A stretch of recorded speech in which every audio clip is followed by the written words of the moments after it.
Hi, Ty. I got your email here on question 8 on the homework and just wanted to give you a couple pointers here. So I see you're having trouble calculating this gross profit here, as well as the raw materials, as you said in your email. So let's start with the gross profit. The gross profit is going to be the revenue minus the cost of whatever got sold in this particular month. So we're looking at April.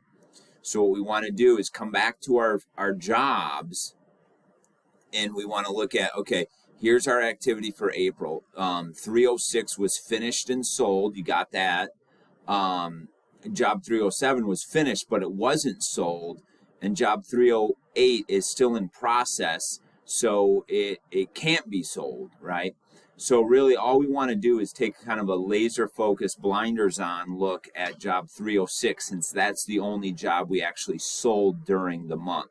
So what we want to do is come back up here to this introduction section, and we need to pick out the revenue from up here, how much we actually sold job 306 for. Okay, so we see that here in item E.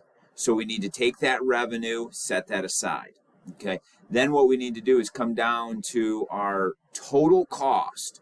The total cost accumulated, we don't care when we spent the money, how it got there. We want to look at just the total cost of job 306 in totality. So we see that here, right? Total cost of job 306. That was the cost we had in completing that job. We sold it for X. It cost us Y.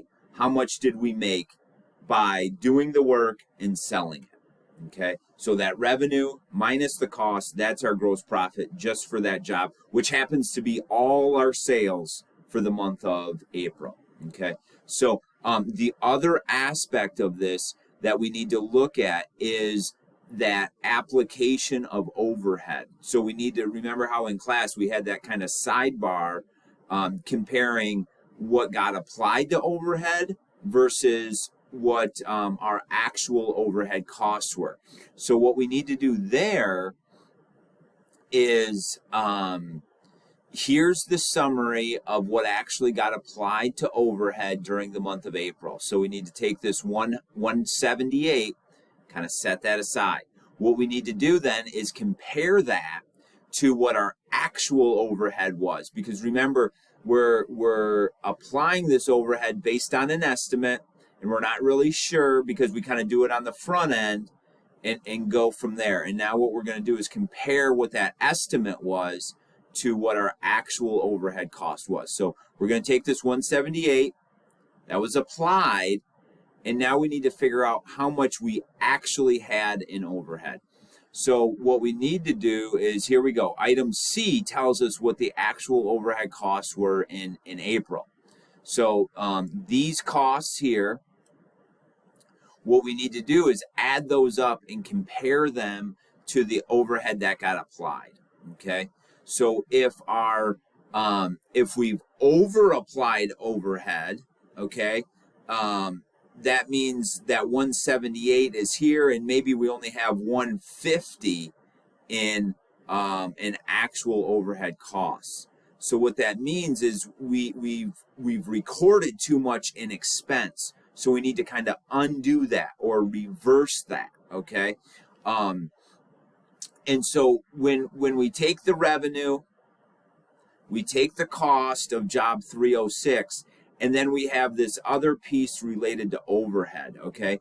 So why don't you, in an email, tell me if we have over or under applied overhead, how does the application of overhead compare to the actual costs? And have we applied too much or have we applied too little?